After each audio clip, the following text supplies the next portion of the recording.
Welcome to Not Milk Never Milk. Subscribe if you're lactose intolerant. You start inside Chrome, open the three-dot menu, and go to Settings. Once there, navigate to Privacy and Security, then Site Settings to reach permissions.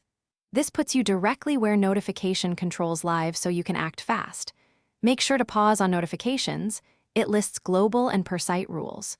You need this context because Chrome separates site-level preferences from global blocking, knowing which control affects which site prevents accidental overblocking later. Once inside notifications, first decide whether you want a global default. Ask before sending or block entirely. Toggle accordingly. Then inspect the allow and block lists.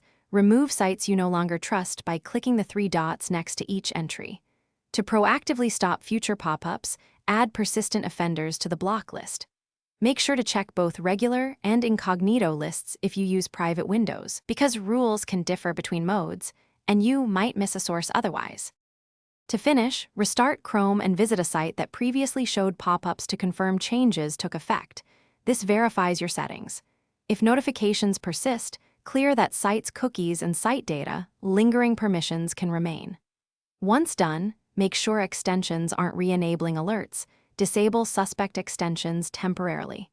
If nothing works, reset site settings to defaults and reapply blocks. This cleans corrupted preferences and usually resolves stubborn notification issues. Thanks for watching. If this was helpful, leave a like and consider subscribing. See you next time.